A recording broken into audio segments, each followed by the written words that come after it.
Friends, defence updates में चीन के JL-1 air launch ballistic missile समेत सबमरीन लॉन्च मिसाइल की ऑफिशियल रेंजेस पर बात करेंगे। असलसान की नई फैसिलिटी की कंस्ट्रक्शन, अजरबैजान के MiG-29 की यूक्रेन में इस्तेमाल, फिलीपीन की नेवल शिप को डैमेज, इंडोनेशिया समेत दीगर अहम बैन अल-अक़वामी दिफाई खबरें भी इस वीडियो में शामिल होंगी। So let's start.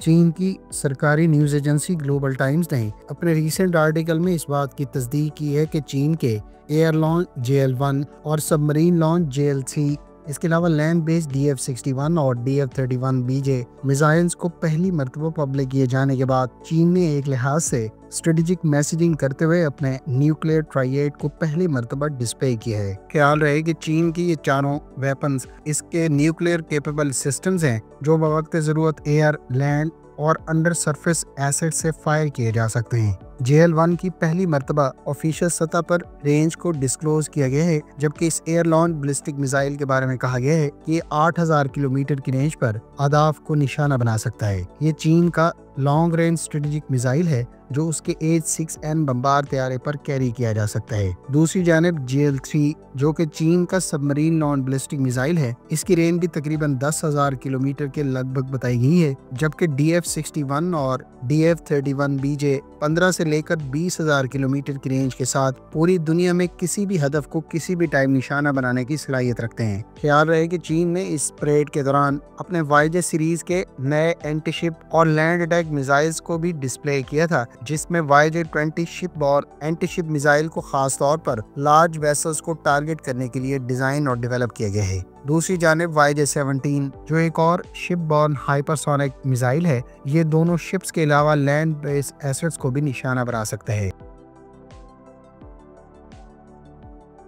तुर्की की $1.5 अरब की अब तक की डिफेंस इंडस्ट्री की सबसे बड़ी इन्वेस्टमेंट के तहत कंस्ट्रक्ट की जाने वाली फैसिलिटी की कंस्ट्रक्शन तेजी से जारी है। असलसान की ये फैसिलिटी, जो दरअसल यूरोप की largest integrated air defence facility होगी, इस पर कंस्ट्रक्शन का काम तेजी से जारी है। ख्याल रहे कि अब से चंद रोज पहले असलसान की जानिब से तुर्की के स्टील डोम लेयर्ड एयर डिफेंस निज़ाम के तहत प्रोवाइड किए जाने वाले मुख्तलिफ सिस्टम्स के हवाले से मुनक्किद की जाने वाली तकरीब के दौरान तुर्क कंपनी असलसान की नई फैसिलिटी की कंस्ट्रक्शन के हवाले से $1.5 अरब की इन्वेस्टमेंट का ऐलान किया गया था। तुर्की की असलसान दुनिया की टॉप 100 कंपनीज में शुमार होती है और इस कंपनी को रेडार, कम्युनिकेशन सिस्टम्स और सेंसर्स के साथ साथ दीगर कई तरह के सब सिस्टम्स डेवलप करने का एजाज़ हासिल है, जो इस वक्त न सिर्फ तुर्की की लैंड फोर्सेज बल्कि एयर फोर्स के साथ साथ नेवल फोर्सेस के भी ज़ेरे इस्तेमाल हैं, जबकि तीनों ब्रांचेस के लिए यानी नेवी, एयर फोर्स और लैंड फोर्सेस के लिए तैयार किए जाने वाले मुख्तलिफ वेपन्स में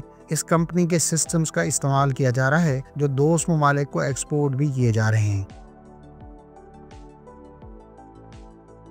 फिलीपींस की नेवी के ज़ेरे इस्तेमाल उसकी सबसे मॉडर्न करार दी जाने वाली BRP एंटोनियो लियोना शिप को मलेशिया में एक्सरसाइज के दौरान जुज़वी तौर पर नुकसान पहुंचा है। फिलीपींस की नेवी के सोर्सेस के मुताबिक फिलीपीन की एक गाइडेड मिसाइल फ्रिगेट मलेशिया के साथ बायलैटरल एक्सरसाइज में हिस्सा ले रही थी, जहां इस शिप को पोर्ट साइड पर जुज़वी तौर पर नुकसान पहुंचा है। ख्याल रहे कि फिलीपींस की नेवी के ज़ेरे इस्तेमाल ये गाइडेड मिसाइल फ्रिगेट कोरियन साख्ता है और इसे फिलीपींस की नेवी के मॉडर्नाइजेशन प्रोग्राम के तहत अब से कुछ अर्सा पहले इंडक्ट किया गया था। इस शिप की डिस्प्लेसमेंट 2600 टन बताई जाती है और ये एक मल्टी रोल फ्रिगेट है जो एंटी एयर, एंटी सरफेस और एंटी सबमरीन वारफेयर मकासद में इस्तेमाल की जा सकती है। अजरबैजान की एयरफोर्स के ज़ेरे इस्तेमाल रहने वाले सोवियत साख्ता MiG-29S फाइटर एयरक्राफ्ट को हाल ही में यूक्रेनियन एयरफोर्स की सर्विस में स्पॉट किया गया है।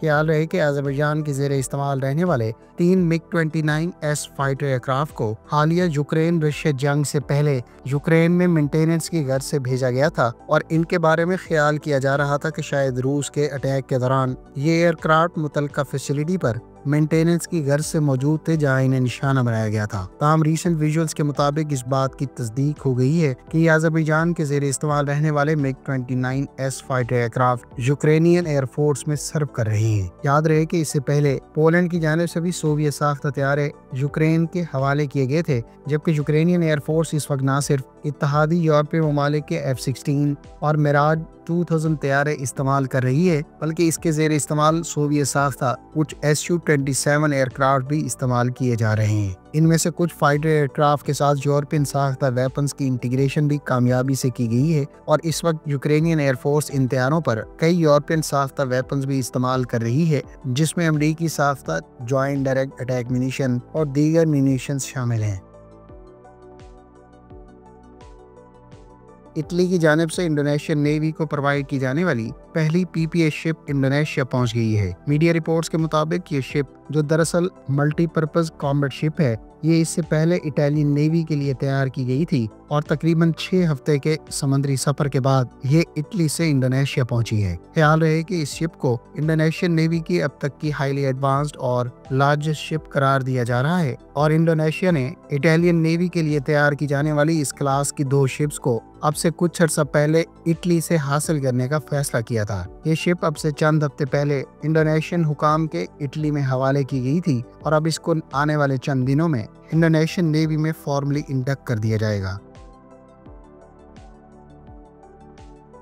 फ्रेंड्स, तुर्क मीडिया सोर्सेस के मुताबिक तुर्किया में आल्टे मेन बैटल टैंक की प्रोडक्शन की गर्ज से कंस्ट्रक्ट की जाने वाली नई फैसिलिटी में आल्टे मेन बैटल टैंक की मैस प्रोडक्शन का बाकायदा आगाज कर दिया गया है। आल्टे मेन बैटल टैंक की ये नई फैसिलिटी तुर्किया के शहर अंकारा में कायम की गई है, जबकि आल्टे मेन बैटल टैंक दरअसल तुर्किया का तकरीबन डेकेड ओल्ड प्रोग्राम है, जिसके तहत तुर्किया अपने मकामी सतह पर तैयार किए जाने वाले टैंक को बड़ी तादाद में आर्मी में इंडक्ट करने का मंसूबा रखता है। ताहम आल्टे मेन बैटल टैंक प्रोग्राम कई हवालों से इल्तवा और ताखीर का शिकार रहा है, जिसमें खास तौर पर जर्मन साख्ता ट्रांसमिशन और प्रोपल्शन सिस्टम की अदम फराहमी काबिल जिक्र है। अब तुर्किया की जानिब से साउथ कोरिया के ताउन से इस पर नया प्रोपल्शन सिस्टम और ट्रांसमिशन सिस्टम इंटीग्रेट करने के बाद गुज़श्ता तकरीबन 1 बरस की टेस्टिंग के बाद अब इस टैंक की मैस प्रोडक्शन का आगाज कर दिया गया है। ख्याल रहे कि तुर्किया इस मेन बैटल टैंक को दर्जनों की तादाद में अपनी आर्मी में इंडक्ट करने का मंसूबा रखता है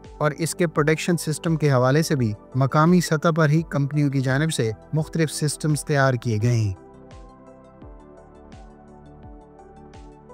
स्वीडिश कंपनी साब ने जिराफ 4A रडार से मुतालिक नया कॉन्ट्रैक्ट विन किया है। साब की जानिब से जारी करदा प्रेस रिलीज के मुताबिक लैटिन अमेरिकन कंट्री ने जिराफ 4A से मुतालिक स्वीडिश कंपनी को कॉन्ट्रैक्ट अवार्ड किया है। ताहम इस कंट्री का नाम डिस्क्लोज नहीं किया गया। साद कंपनी को जहां फाइटर एयरक्राफ्ट बनाने का एजाज हासिल है, वहीं ये कंपनी कई तरह के ग्राउंड और एयरबॉर्न रडार भी तैयार करती है, जो इस वक्त न सिर्फ यूरोपियन इत्तेहादी ममालिक को एक्सपोर्ट किए गए हैं, बल्कि दीगर भी कई ममालिक स्वीडिश कंपनी साब के तैयार करदा रडार्स इस्तेमाल करते हैं। फ्रेंड्स, ये थी आज की डिफेंस अपडेट्स। उम्मीद है इस वीडियो से आपके मालूमात में इजाफा होगा। मिलते हैं नेक्स्ट वीडियो के साथ। अपनी दुआ में याद रखिएगा। अल्लाह हाफिज़। पाकिस्तान जिंदाबाद।